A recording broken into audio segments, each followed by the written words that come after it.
Manx Radio Sport.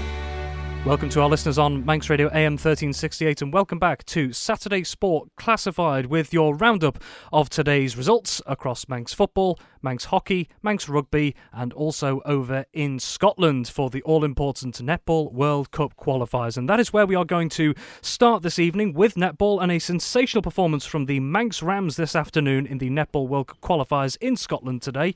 After victory over Gibraltar yesterday, the Isle of Man snatched a dramatic 54-53 win today over the Republic of Ireland at the Emirates Arena in Glasgow in a thrilling contest. It means the Rams will take back-to-back victories in their first ever Netball World Cup qualifiers, going into their final game of the series tomorrow. Well, after today's results, I caught up with Manx Rams coach Claire Batty to get her thoughts on today's big win. So Claire, congratulations. What a win against the Republic of Ireland. An absolutely thrilling game decided by just 1 point. Have you been able to calm down yet?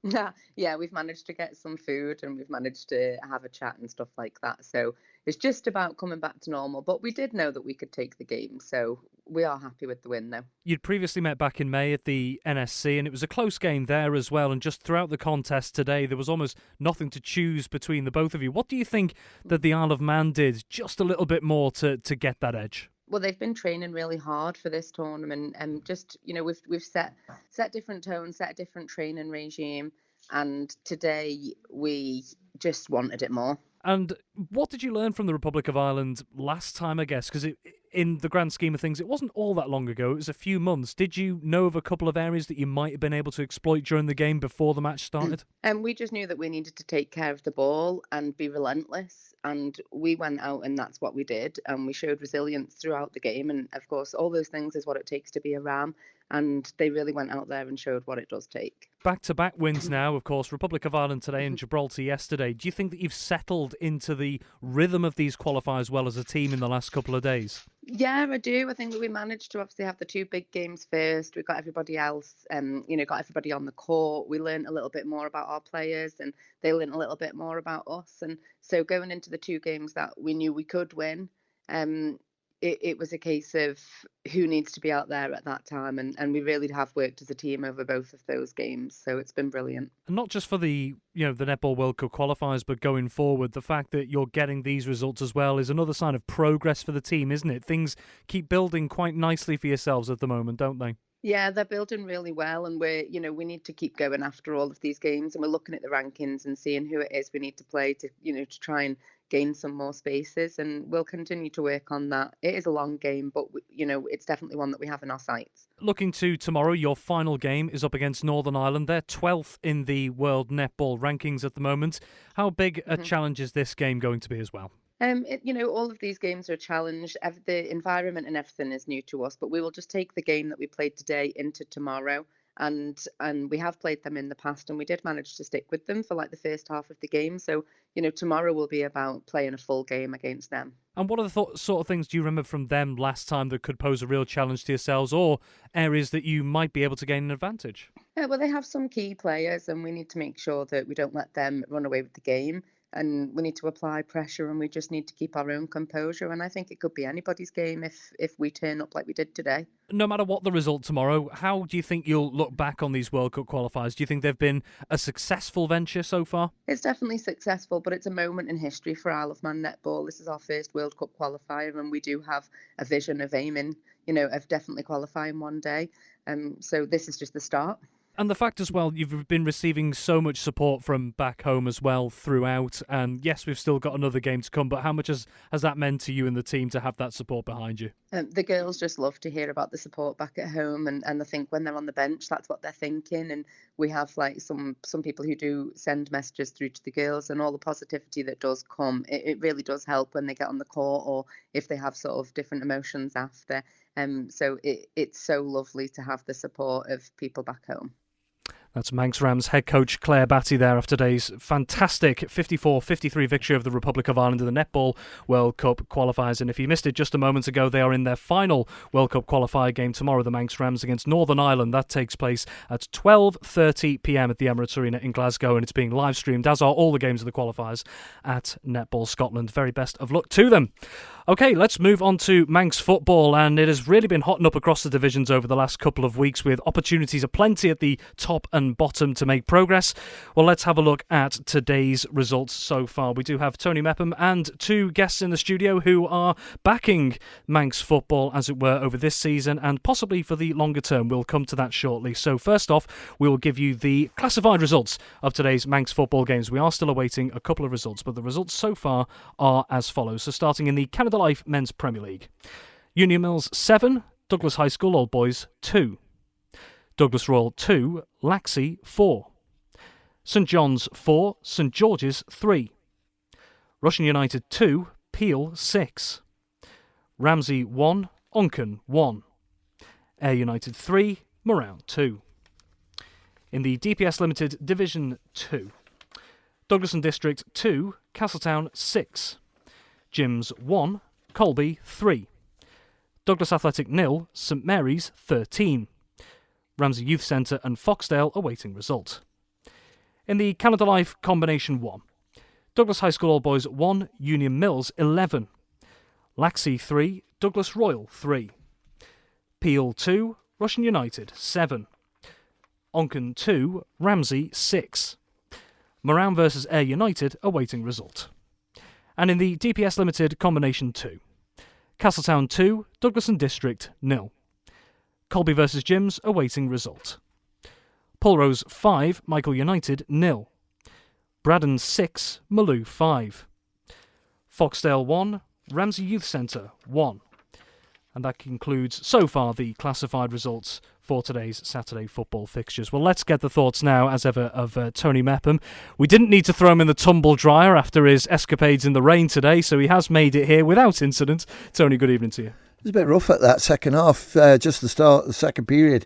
No chance was I coming out of Union Mills changing rooms, and I stayed there nice and dry, but it was bleak for about 10 minutes, and how them players survived. I just thought the game might be abandoned, but they hung in there, and a great game, a lot of goals in the second half. It's been on and off all day today across the island. We know what the weather on Isle of Man is like, but that really has been summing it up today, hasn't it? 30 seconds, you're getting absolutely drenched, and then glorious sunshine 30 seconds later. We had everything. Wind, sunshine, rain, but we had a lot of good football as well and a lot of goals. Well, let's get right into it. Let's start with the Canada Life Men's Premier League, and the first results up at the top here, a game that you follow closely, and Union Mills really continuing their purple patch of form at the moment. 7-2 winners at home to Douglas High School Old Boys. Yeah, I'm glad I watched them today because Union Mills have been going really well, scoring plenty of goals, and today they didn't disappoint me. They got 7. No doubt about it. Young Tyler Hughes, 17 years of age, I was told, with a couple of belting goals. Well, he got the first one after 25 minutes, and then the second one was scored by Luke Booth, 2-0 at half-time. And then start the second half, I think it was within a minute, Ryan Healy scored for Old Boys to make it 2-1. Will Miller, whether it was a cross, whether it was a shot, I think it was a cross, but it went in anyway. So it was 3-1 to Union Mills, and then Tyler Hughes scored his second of the game to make it 4-1. But then Old Boys were thrown a lifeline. Robbie Ward from the penalty spot. Keeper stood no chance. Mason Prince, who had a good game today, even though the scoreline was 7-2. Couldn't do much about the penalty, and Robbie delighted to pull it back and give Old Boys a bit of a chance. Luke Booth then went on a couple of super runs to get 2 good goals. 5-2 was Luke Booth, 6-2 was Luke Booth, and then right at the end, Jordan Crawley it was who made it 7-2. Comfortable victory for Union Mills. And 1 or 2 people talking up there, could they win the league? Certainly on the display they showed today and the amount of goals that they're scoring at the moment, they're certainly in with a chance, and all they can do is keep on running like they are, and hopefully the results will come their way. The door's wide open at the top of the Canada Life Men's Premier League at the moment, and that'll become apparent once we go through the rest of the results. The next one we have down here is Douglas Royal 2, Laxey 4, and we can get a bit of a unique perspective this evening from someone else in the studio here as to this game, can't we? We can. Hopefully Adam's going to give us a rundown, but I'll give you the scorers first. And player colleague of Adam's, Andy Asbridge, got a couple of goals, but for Laxey, bit of a story to this one. Johnny Palmer was in goal. From by all accounts I've got here, didn't have much to do, but what he had to do, he did well. But George Burrows got 1, Dave Reynolds on the score sheet as well, Charlie Robinson and Darryl Hazlitt. Now Harry Horbury got sent off towards the end. He stepped out of the box and handled it, and the referee had nothing else to do but to send him off. Right decision from Michael Fitzmaurice. Glad to say, Adam Pate from Douglas Royal, you played in the game. How did it go? Not too good, to be honest. we were missing a load of players, so it was a struggle from the start, but we should have done better because they were missing quite a lot of players as well, so I can't really use that as an excuse. But yeah, it's just one of them. We just have to take it on the chin and do better next week, and hopefully we do. Yeah, I've got to ask you, how frustrating is it? It's great for the players, but I'm looking at Lewis Roberts, Dominic McCarry-Brennan, Carl Watson going into the FC Isle of Man squad for tomorrow. They're three key players for you, aren't you? You can't afford to lose that quality. I know, it's really good for them, but for me, I hate it because it just completely changes our team. But I can't. It's good for them, so I can't really, complain about it. Yeah, it's just one of them. Everyone's getting used to it now, so you just crack on. Right, and I work with him, so I've got to ask you, Johnny Palmer, was he good or was he rubbish? Please say he was rubbish. He didn't have a lot to do, so we made it easy for him. His kicking was good, obviously he's got a good kick on him, so he's still got that nice touch and kicking it away nicely. But yeah, he was good. Never mind, you've still got plenty of games to play, so it finished up Douglas Royal 2, Laxey 4. Excellent. Thanks, Adam, as well. We'll be catching up with you and also Dale, who's in the studio as well, in a little bit on just a slightly different matter. Still football related, of course, though. Well, we'll move on, and it was a 7-goal thriller.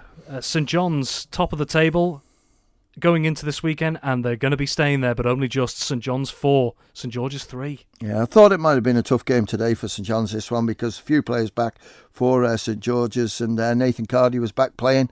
Also, you've got Kieran McNulty in. When you've got him in the squad, there's always sort of goals kicking around. And just Connor Birch as well in. Well, I've got a bit of a report. I think you'll suss out who wrote this one to me. Myers free kick, Birch free kick to go 2-1 up. Great third by Josh Kane for St George's. Then 2 minutes of madness. A penalty conceded by me. I'll answer it. Johnny Myers. And then debatable hits, post, scores, rebound. Then Sam Kane caught in possession 1 minute later, and they scored a goal. Dean Leese got the last minute winner. Cracking finished, and I think I was told today Dean Leese has been drafted into FC Isle of Man squad. Not too sure on that one. I'm surprised if he's played today and he's playing tomorrow, but if he's a substitute tomorrow it might be something different. But the all-important thing for St John's is another 3 points, and St George's a little bit better. Well, we'll have to see for the FC Isle of Man squad once it is announced for their Macron Cup game tomorrow away at AFC Liverpool. But St John's, just even under the cosh in a game like that, just showing that really big mentality for a big result there. Well, they're doing well. They're scoring plenty of goals, which is the important thing, even though I'm not saying scraping results, but just winning by the odd goal. Today was a big game for them, just with the team that St George's, had out there. And they've held it together.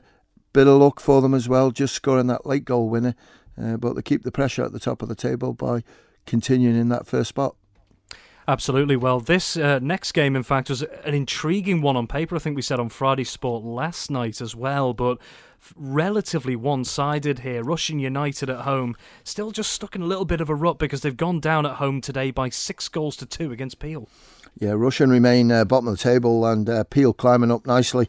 And today it was a 7-minute spell for Rhys Oates. His first one on 11 minutes, second on 15, and then completed his hat-trick after 18 minutes.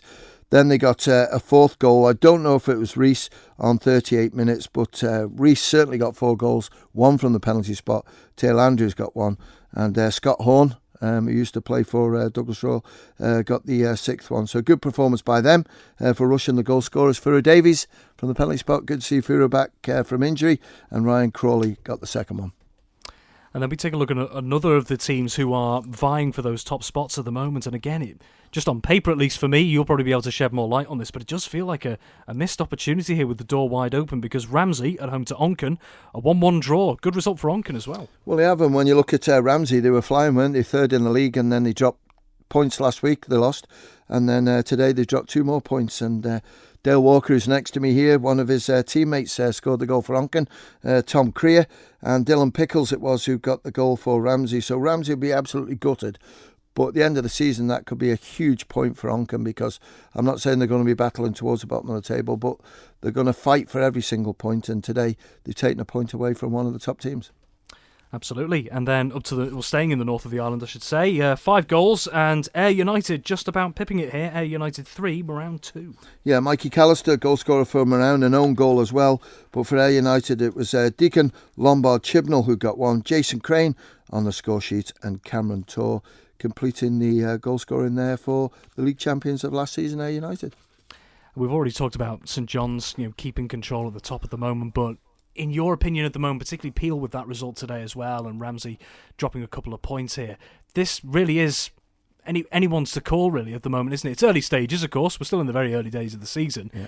But the fact that it is so open from a neutral perspective, it's looking like a fantastic race at the moment at the top, isn't it? Well, it is, and it's something that was probably going to come about because of FC Isle of Man, because FC Isle of Man have taken a lot of good players away from 3 or 4 teams, and it just opened up a little bit, and that's good. That's good for Manx football instead of St George's running away with it, or Corinthians had done 2 years after that. St Mary's as well had a good old challenge. But when you look at St John's, they've got some tough fixtures coming up, but certainly Peel, and it's all down to Rhys Oates. And I said it at lunchtime, I don't think it's far away from a phone call from Blaine Slattery and also Chris Bass, just to see where he is with everything. This time last year, he couldn't play football. He'd had that serious knee operation. It wasn't going well for him, but since then, his rehab during the summer has certainly worked things out, made the knee a lot stronger, and he's enjoying his football again, because when you look at it, what would be 3 years ago now, he won Player of the Year and he was outstanding in that season, deserved it wholeheartedly. It's been tough for him, and I've seen him go through a lot of sort of pain, with that knee, because he does a manual job and it's not easy, but he's got through it, and he's showing what a good player he is, and score 4 goals today, a hat-trick in 7 minutes. That takes some doing, so credit to him, and let Peel march on. They're a huge club, but don't forget Corinthians in there as well. They've only played 3, they've won 2, drawn 1. They've had a game postponed. Today was their free week, so once the free weeks start coming in, it sort of levels it out a little bit, but it's all for the challenge, innit? For the Descartes Railway Cup final on Boxing Day. Semi-finals are, I think, the first week in December, so that's what they're all racing for at the moment. Watch this space, I think it's Correct. fair to say. Correct. Okay, let's move on to DPS Ltd Division 2, and the first result we've got here, Douglas and District, they lost 6-2 at home to Castletown. Yeah, I haven't got the goal scorers through from D&D yet, which is unusual. Dave Matheson must be having a quiet pint somewhere, but certainly today Castletown did really well, and when you look at 2 of the top goal scorers in Division 2, Alex Crawley with 2, Edson De Silva got a couple of goals as well, he got 4 last week, Danny Lane on the score sheet, and Joel Callow. So sounds like Castletown were near enough full strength today, and they're putting a challenge in for this DPS Limited Division 2. They're back on track, that's their 4th game, so they've still got a couple of games in hand on the other teams, and I'm pretty certain when they played them, they'll be right up there mixing it with St Mary's. Well, looking through the Division 2 results as they stand at the moment, we're still awaiting one, but it has really been a good day for the away teams in Division 2, because we're going to move on to Jims and Colby winning by 3-1 at Jims. Yeah, I've got that score in as well. We're missing Rob, so we'll come to that in a minute, but certainly today, Colby doing well in the first 45 minutes. They were 2-0 up. Jordan Edge scored every single game Colby's first team have played this season. He got 2 today. Jack Skillicone got the other one. Unfortunately, we haven't got Jim's goal scorer, so if you can text us through, 166 177. Absolutely, and then we move on to Douglas Athletic versus St Mary's. Now, St Mary's had the chance today to take real control at the top of Division 2 after their fantastic return to Manx football this season so far. And my oh my, did they do it in style today. Douglas Athletic, a day to forget. Douglas Athletic 0, St Mary's 13. Yeah, it hurts this one, and Douglas Athletic, same last week, conceded quite a few goals, but today, no doubt about the star, Owen Canepa with 6 goals for St Mary's. James McGinn got 2, Joe Canepa on the score sheet as well. New signing, Paddy Cooper got a goal, Nathan Halsall, Chris Asbridge and Chris Walsh as well. So all the goals shared. You're right in what you're saying, Rob. St Mary's have made a statement here today. To score 13 goals in any football game takes some doing. And the Division 2 league leaders have done it today. St Mary's 13, Douglas Athletic 0. And of course, their 2 nearest challengers at the moment, Michael United and Braddon, who've also made good starts in their own right. That's now a couple of games in hand they'll have now, because I believe, to my calculation, that St Mary's have now played 2 games more than Michael and Braddon. Yeah, they have, and also Braddon have got a tough game coming up shortly, so it'll be interesting to see how that one goes. But Going to go and watch Braddon shortly, Rob, hopefully, because they've got a lot of good young players in there who've just turned 16. Some are turning 16 this year, and that looks like a huge team for the future. Unfortunately, you'll have university to deal with and work commitments, so they might not be able to make it every week. You took the words right out of my mouth there. A team for the future there. That could be really something to build on for them. Well, it is, and fair play to them, because a lot of clubs in Manx football complain about things and everything, but it's up to you to set your stall out. Get the players in, get the younger players in. Hopefully they'll stay with you, and that's what Braddon have done for so many years. These under 16s, 14s, 12s for Braddon have won cup competitions, so we knew something was coming, but it's keeping them together, and Braddon have managed to do that. I'm looking forward to watching them play next week, but at the moment they've just got to look at St Mary's and just wish that they were there, and I'm sure somewhere along the line it's going to happen. The ball's in Braddon and Michael United's court, isn't it? Well, we had another game today, Ramsey Youth Centre versus Foxdale in Division 2, and I think, Tony, you mentioned you have a result from that now. We certainly have, Rob, and it's Ramsey Youth Centre 1, Foxdale 3, and Foxdale's goal scorers were Alex Hughes with a couple of goals, and Cannonball, Liam Cannon got the other one. Excellent. Well, let's move into the combination divisions. We'll start with Canada Life Combi 1, and just as Union Mills did in the Premier League, their combination team, it's also been goals galore today. Away at Douglas High School Old Boys, Union Mills winning 11-1 there. Yeah, I don't know the half-time score, but I'm just glad when I see a big score like this that you get 2 or 3 people with hat-tricks, so you haven't got a mass of names, and that's what happened today. Jackson Gatt got 3. Leo Fox, good to see him back on the Isle of Man, he got 3, but Rob McGinn got 4. Today, so well done, Rob, and Declan Mackay got the other one. Haven't got Douglas High School Old Boys goal scorer, but certainly Union Mills. Great performance by them today, winning 11-1.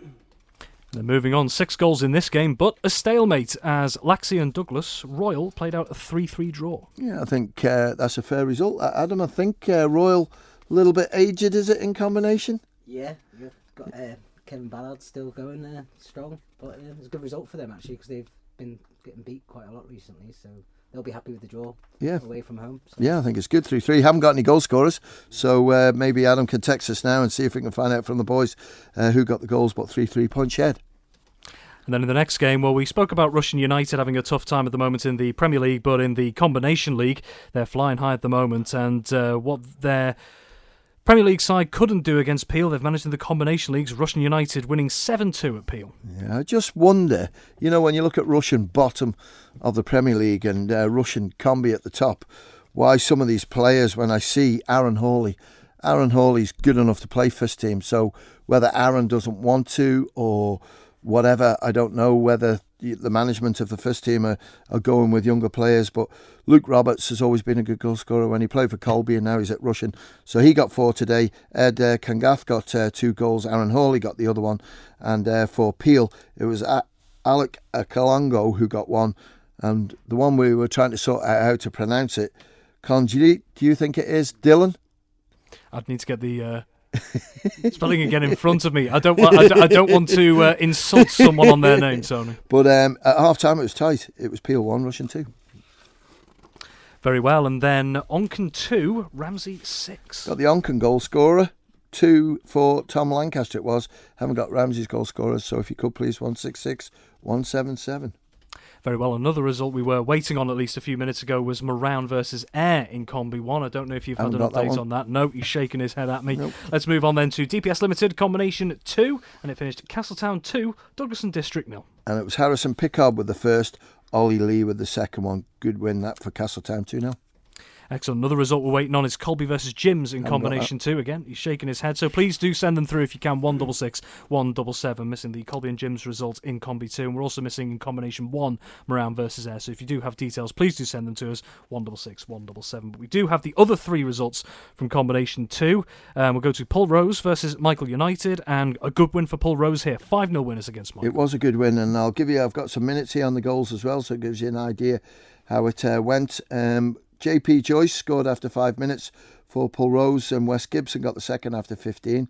Paul Rose missed 2 penalties as well, but Paul Rose's third goal was scored by David Priestnell after 60 minutes, and then 2 goals later on in the second half. It was Jacob Thomas on 65 to make it 4, and Wes Gibson on 84 minutes to make it 5. Very good sporting game, well refereed, whoever the referee was. Take a bow, and a good result for Polly, 5-0.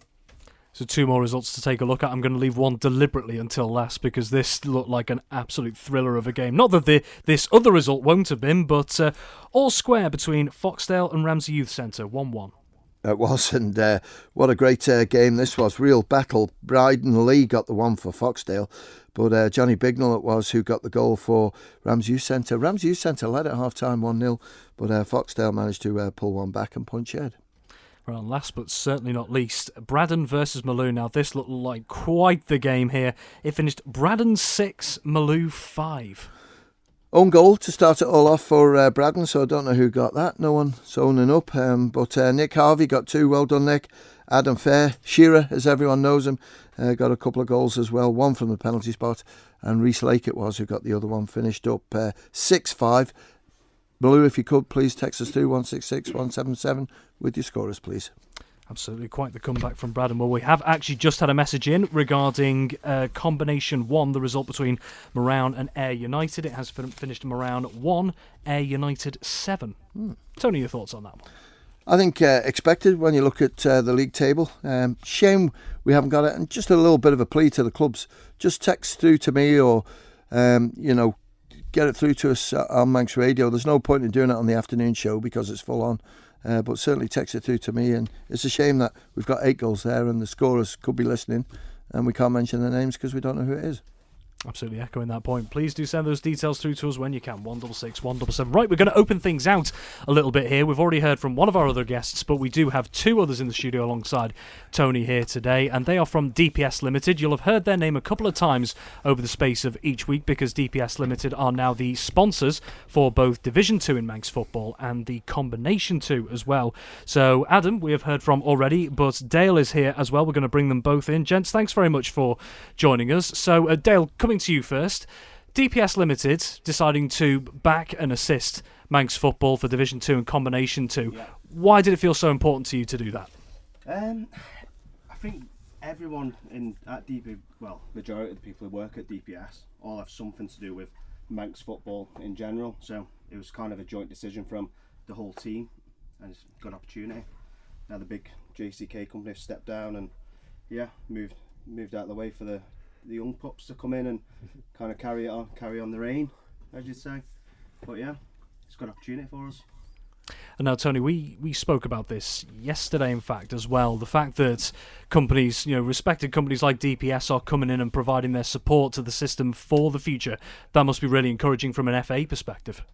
Absolutely huge, and it's great to see people involved in Manx football taking the interest to do it because, as Dale has just said, Dale's played Manx football for a long time, and so has Adam as well. And when the opportunity came and he looked at it, it's a new company, so obviously figures are always tight because you're starting off a new business and you always want to grow it. And to have faith in Manx football, because that's what it's all about, is to come in and help sponsor, help fund it, because the money goes into the pot to run Manx football. It's so valuable, and they get great publicity from it right the way through it. And it's one of the leading sponsorships, and I just think it's really nice. It's nice to have the money, but we like the relationships. And I know Kate in the office at the Alaman FA has worked hard with Paul Whitley and also Dale to make sure that what they expect from the sponsorship is done and dusted. And it's all about, getting their name out there and publicising it. And also, Manx football need the money. All sports do, Rob. You play hockey. And at these sort of difficult times where money can be tight, to show faith in us, and it's a 3-year deal as well, which all helps us. It's just nice that we can relax a little bit and know that DPS are playing a big part in keeping Manx football running. And Dale, come back to you for a second there, just on Tony's point there, not just for football, but for Manx sport as a whole, really. The fact that businesses can come in and provide their support and help the likes of, let's say, the Isle of Man FA and other sporting organisations across the island with their vision, so that both parties are getting something out of it there. Having that combination's really important to the structure, the whole sporting system on the Isle of Man, isn't it? Yeah, no, I definitely think more companies should get involved to try and help. I think is that we've got involved when I believe Manx football's at its worst state, I'd say, if you probably all agree. Teams can't even field full teams anymore. But and I think it's a good time for us to actually get involved to try and help get it out of the pickle what it's in, and try and help the best we can to push it on and achieve better things. Absolutely. And Adam, coming to you, you've obviously, you've played today, you know exactly what's going on in the game at the moment. Just to throw a random question at you here, if, from a DPS perspective here, I guess, as a company, if you could, with just, snap of your fingers, just change one thing about Manx football immediately, what do you think it would be and why? It's just the numbers. For 5 years now, more and more clubs are fielding one team instead of the two sort of first team and the Combi team. So I don't know what's happening there. Is just younger players aren't wanting to play anymore, or it seemed to be lower numbers. So I don't know if maybe we should take out the Combi football. I don't know if that's a good idea and sort of make it just first teams, and then obviously the players will be spread out more then. I think that would just be a bit easier, but that's what I think. And of course, the Isle of Man doesn't have the luxury that, say, the likes of the Liverpool and Manchester areas do, with a much bigger pool as well. But yet the Isle of Man still has these great teams across the island. In the best cases, they're having both teams in the likes of Premier League and Division 2 and then in the combination team. As you've rightly pointed out, some teams and clubs are having to make that decision at the moment to only field one team or the other. But the fact that the Isle of Man has this system there, it's been such a great platform for years, hasn't it? Yeah. It didn't used to be a problem back in the day. I was able to play senior football when I was 14 years old back in the day. Now you have to wait till you're 16. 16, yeah. So I think by that age, you sort of lose them a bit. But I don't know where it's going wrong. I wished I could put my finger on it, but I do think maybe just having the first team, I think it would help, because numbers are low, and all the best players these days are sort of getting into the FC Isle of Man setup, which is not a problem. But if we've got more players scattered about of all the teams, it's nice and equal. I think it'd be more fair, and clubs won't struggle as much. And just one final question to both Dale and yourself, Adam, as well. I'll leave this open to both of you to decide. From a company side of things, with the support you're giving to Manx football, where would you like to see, progress-wise, the sport be in, say, 12 months' time? I think, touching on what Adam's saying, it could be possible that it could improve it if you change it to 2 leagues. Who knows? Everyone's got their own opinion on that. I do think refereeing's a bit of an issue at the minute as well. Because although I don't play football no more, I'm out there with my jacket on every week watching, and I pick a different club to go and watch. Some teams aren't able to go ahead because of referees, not enough refs. So maybe that could help being 2 leagues. I don't know. I know everyone I've spoke to has got their own opinion on it, but one thing I'd probably change, if it was one of my questions before Tony asked, I made a little note, just for more clubs to start investing in the youth a lot better, because you notice teams with the youth setup, they are able to field teams each week, so maybe that's a key point for clubs to take as well. Plenty of food for thought. Well, Dale, thanks very much for your time. We'll let you shoot off. I know you're probably going to have a busy weekend, but thanks very much for joining us this evening. Well, Tony, we'll round the footballing things off just for a minute or two here. We'll just take a brief look at FC Isle of Man this weekend. First round of the Macron Cup away at AFC Liverpool tomorrow. They're both now playing in the same division, but two contrasting seasons at the moment. AFC Liverpool fighting for promotion. FC Isle of Man, very well publicised, a tough run of results. But if you look at the 2 games, particularly in the last 7 days, there's been a lot of promise from this FC Isle of Man team, and perhaps been pretty unfortunate not to have been coming away with anything. I totally agree, Rob, and we covered the game last week, and I thought FC Isle of Man was superb, and it's just keeping things nice and tight at the back and take the chances when they can. Midweek, I followed it on Facebook, and it was just sort of hard luck for them, wasn't it? But it's great to see the younger ones come in and holding their own, and it's similar to last season, isn't it? When you think of the cup competitions, Chris and Lee showed great faith in bringing the young players through, and they got through and actually won the cup competition. So it's good. The crowds are a little bit lower than I expected them to be, so hopefully that will increase now that the darker nights are coming in and people are looking for things to do. But, credit to them. They're representing the Isle of Man. They're representing Manx football, and it's important that we all go out there and support them. And, I'm looking forward to seeing how the game goes tomorrow. It's another cup run, isn't it? And, the boys travel tomorrow morning, I think it is, or they're flying away. There's good support leaving the island, going on the boat. I wish them well on that one. and see tomorrow, sort of 5 o'clock-ish, that they've won the game, progressing to the next round. And we've got to wait, 2 weeks today to the next home game against Congleton. Looking forward to that one. We can have a bit of a rest. I'm looking forward to be Saturday night in tonight, to be honest with you, Rob. And, we've got to wish them well, because last season was unbelievable. They've stepped up a league this year. It's a little bit harder, but that's what progress is like. The more leagues you climb, the more difficult it's going to be, but they're representing the island well, and that's key to everything. Well, Tony, as ever, thanks very much. And once again, a thanks to Adam and Dale here today in the studio. Manx Radio Sport. Well, we're going to turn our attention to rugby now. The Ravenscroft Manx Shield returned domestically this weekend. Vagabonds men's were due to play away this weekend in the Counties 3 ADM Lancs Cheshire League. At home in the Counties 3 ADM Lancs Cheshire League against Old Bedians, but that game was called off with Old Bedians unable to fulfil the fixture. No details as to why just yet, but I'm sure we will get some in due course. But Douglas had a really crucial game at home against Altrincham Kersal in the Regional 2 Northwest, where they've had a tough start to the season, and hopefully we can now hear from Dave Christian to give us a rundown of how things have been going. So, Dave, are you there? Very good evening to you. Yeah, good evening, Rob. It's a solid win for Douglas today at against Altrincham Kersal, 39-19. Bonus point win as well, so Douglas have got 4 or more tries in that one. It's their first win on the field, at least since February. At the end of last season, they did have a home walkover against Kendal, although that game wasn't significant for any particular reason. But today, a little bit better. Maximum points coming from them on the field as well. Scrum half Kyle Martin led the way for Douglas this afternoon. He got 2 tries. There were also scores from Max Morley Green, Charlie Henthorne and Sam McCord, as Douglas claimed that try bonus point and maximum 5 points from the match. Jack Shimon added 4 conversions for Douglas and a penalty, and Max Morley Green also kicked a penalty.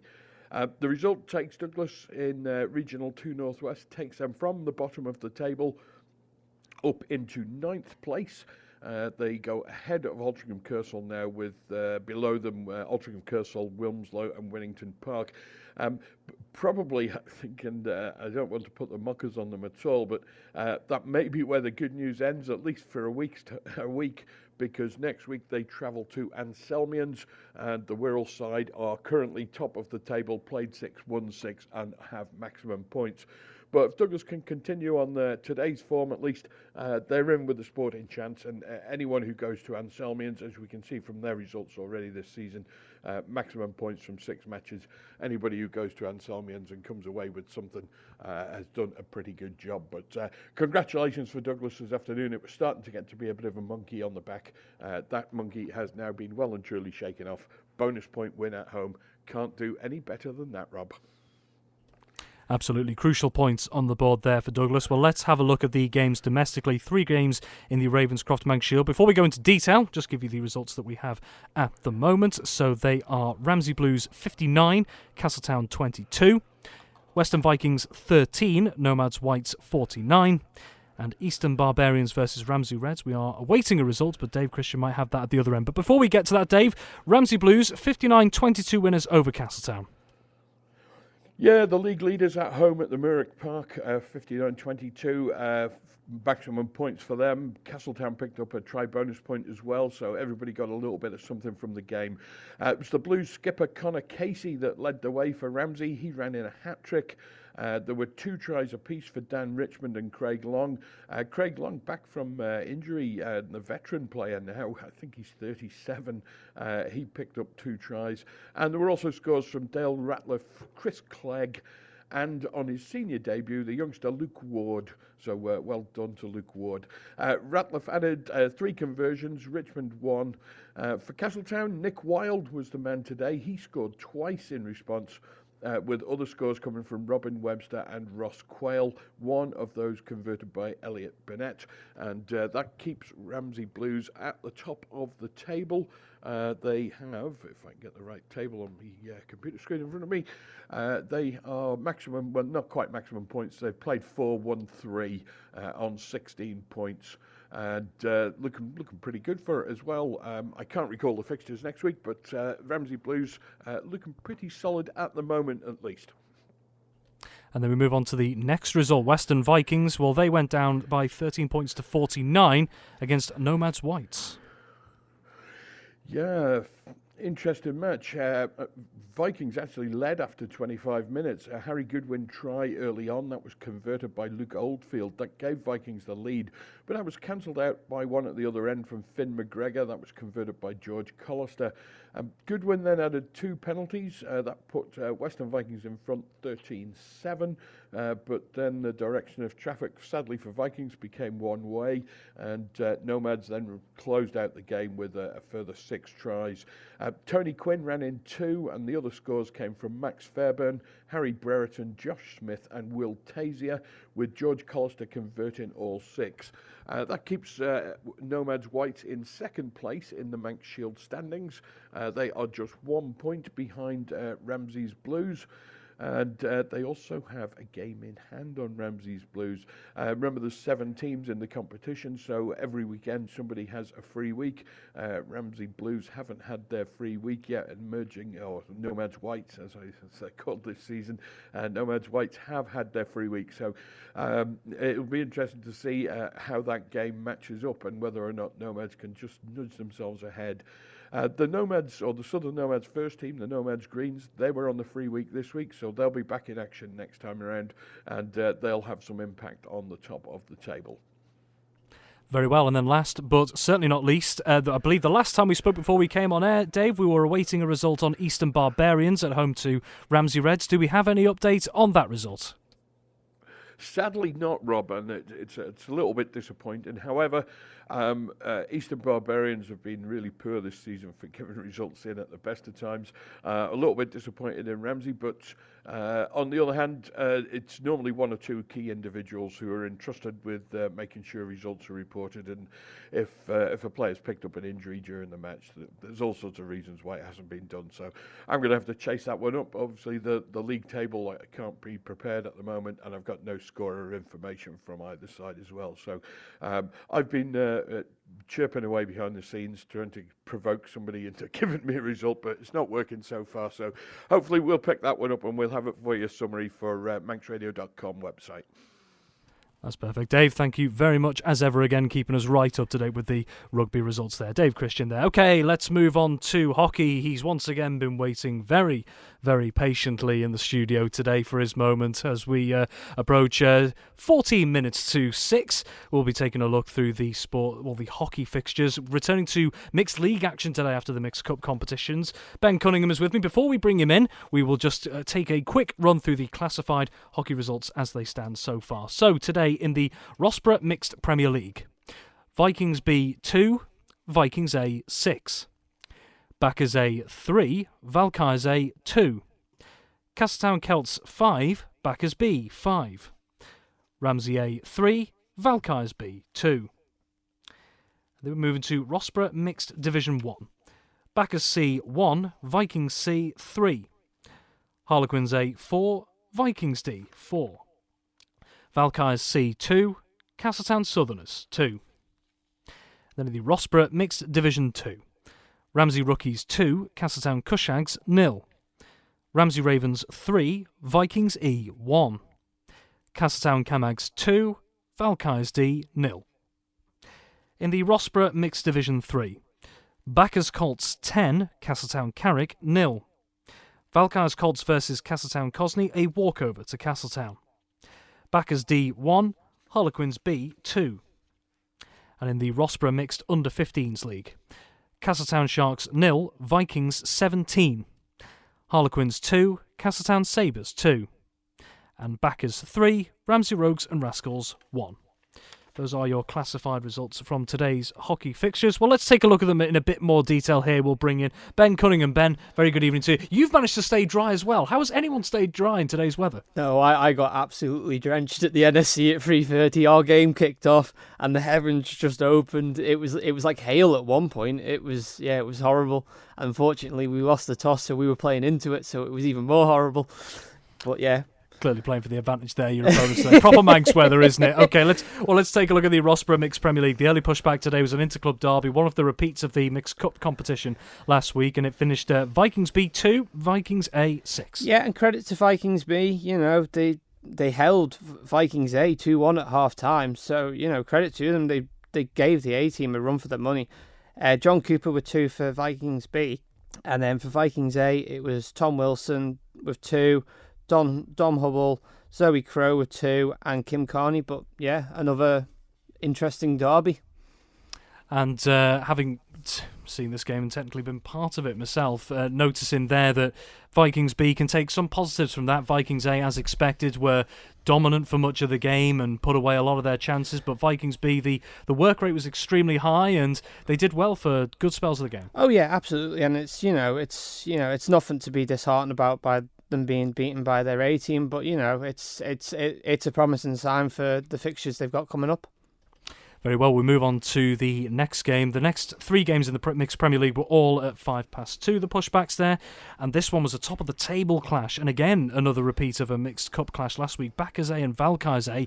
Backers A winning by 3-2. And it was exactly the same result last weekend in the cup. So, it's a brilliant result for Backers A, which now puts them top of the league. Chris Whiting with 1, Carl Moore with 2 for Backers A, and then Ollie Webster with 2 for Valkyries A. And what's been the difference over the last 2 games, do you think? Because these two very evenly matched on paper going into this one in the early stages. Where are backers finding the difference? I caught the end of this game because this was the game before the game I was playing in, and they were just really clinical in finishing, and I think that's what's getting the results for them. When they get in the D, it's not a case of we'll try and get a fancy goal here. It's in the D, bang, goal. And that's the difference. Clinical and to the point. And, yeah. One of the other 2:00 pushbacks. Well, this was a thrilling one down south at Castle Rushen High School. It finished Castletown Celts 5, Backers B 5. Yeah, I thought Castletown Celts might have ran away with this, but clearly not. Backers B have really pulled out a shock result here, and credit to them. Backers B, Tony Bentley Roberts with 2, Lucas Parto with 2, and Elliot Reid with 1. And then for Castletown, it was Steve Ronan with 1. George Powell with 2, Dulcie Tier with 1, and Andrew Winstanley with 1. But again, another big result, really, which it just brings the league even more intense. Absolutely, and the last game in the Rossborough Mixed Premier League today, another close one, this time in the north of the island, and it finished Ramsey A 3, Valkyries B 2. And I said that Ramsey A really needed to get a win today, and they have done, and they've done it just. But, credit to Ramsey, they've not had the best start of the season, and then they've gone and done it now. They've got the result they needed, and hopefully this will pick them up now and go and get more results. Sam Moffat with 2, Jake Moore with 1 for Ramsey.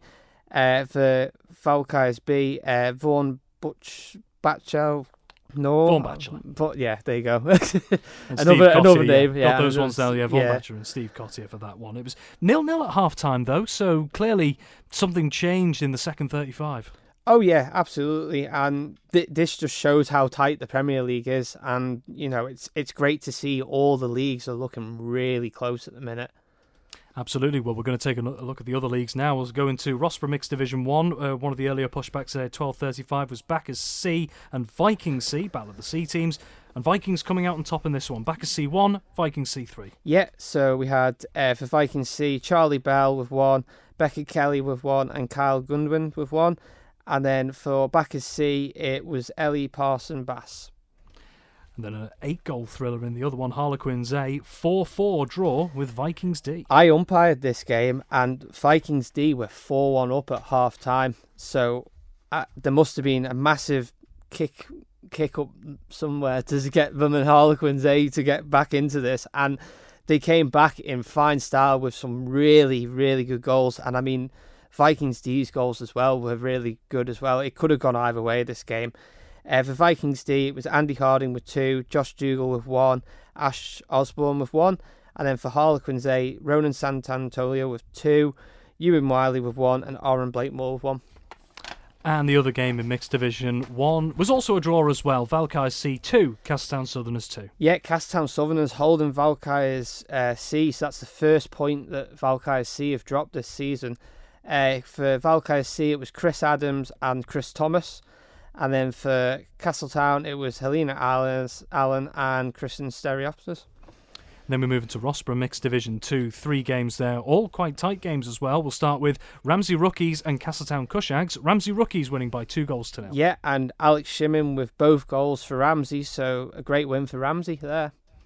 And the other Ramsey team in action in that division, also victorious, Ramsey Ravens 3-1 winners over Viking Z. Yeah, Ramsey will definitely be celebrating tonight. Some really big and good results there. All teams winning in the league, in the senior leagues. Paul Hunter, Jordan Parkinson and Charlotte Brooks, all with a goal each for Ramsey. And then for Viking Z, it was Perry Watson with a goal for them.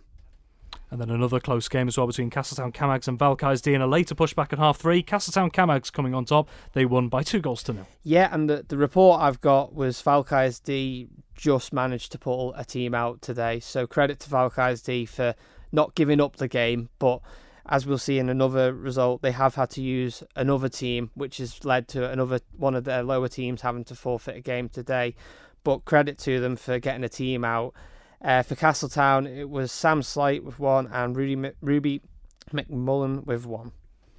And then we move into Rossborough Mixed Division 3. Bacchus Colts versus Castletown Carrick. This game a little more one-sided, I think it's fair to say. Bacchus Colts 10, Castletown Carrick 0. Yeah, so Alex Stewart with 4. Dave Parkinson's with 4, so that's 8.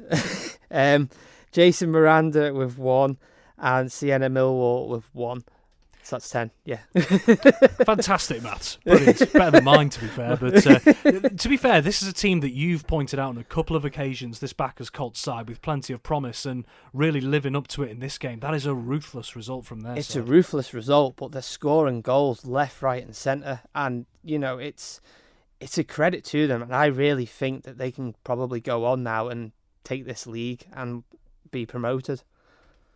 Still a long way to go, but food for thought. Oh yeah, I think it's fair to say. definitely. Well, as Ben partially alluded to just before, Valkyries Colts versus Castletown Cosney was a walkover to Castletown. Sadly, Valkyries Colts unable to field a team. As Ben mentioned, Valkyries D only just about managed to get a team out, but they did, so all credit to them. We move on to the other game in Mixed Division 3. This was a close one. Bacchus D 1, Harlequins B 2. Yes, so Christian Davies for Bacchus D, and then it was a Cunningham show at this game. You were waiting to talk about this, weren't you? Well, unfortunately, you saw my reaction when I got the message through that my own brother got the winner. I did. So I got our first goal, then Bacchus equalised just as I had to leave to get up here, which I was absolutely gutted because I wanted to stay and play on the rest of the game. And then I got a message from a Harlequins supporter saying, "You're not going to believe this." And I want video evidence of this. Apparently, my brother has scored a goal into the top corner. I want video evidence before I believe it. But yeah, Sam Cunningham and Ben Cunningham. To our listeners out there, if you'd have seen Ben Cunningham's face when he got that message through, if I could have got a picture, I would have taken it. The reaction was fantastic. But you were saying that, of course, you had to leave the game early, but by that point, it was end to end. It sounded thrilling. It was end to end. I mean, everyone was drenched by half time because of the weather, but it was really close game. End to end, you know. And I mean, Bacchus D are full of older players, but with experience. They've played like grass hockey and everything. Harlequins B today, they were just, you know, a young team, and you know, it was a great game to be a part of. Absolutely. Well, we've got 2 minutes, so we'll have to rattle through these. We do have 3 results, last but certainly not least, in the Rossborough Mixed Under-15s League. Yes, so in the Under-15s League, it was Vikings 17, Castletown Sharks 0. Josh Knights with 6, Ollie Nandu with 4, Morgan Bridewood with 3, Jacob Hardens with 1, Molly Wheeler with 2, and Errol Smith with 1. The other games, it was a 2-2 draw between Harlequins and Castletown Savers, Caleb Blakemore and Ethan Skilcorn for Harlequins, Ozen Dunn and Caitlin Williams with Castletown. And then the late pushback was Bacchus 3, Ramsey 1, Ryan Colquitt, Nicola Astonburn and Ollie Christian for Bacchus, and Ed Fielding for Ramsey. Another great day of fixtures. Ben, thank you very much. We'll let you get back to your evening. Pleasure to have you along here as always. Well, that concludes Saturday Sport Classified this week on Manx Radio AM 1368. Thank you very much for joining us. We'll now be handing back over to Christy DeHaven on our FM frequency. Have yourself a wonderful Saturday evening and a wonderful weekend. Until next time, bye for now. Manx Radio Sport.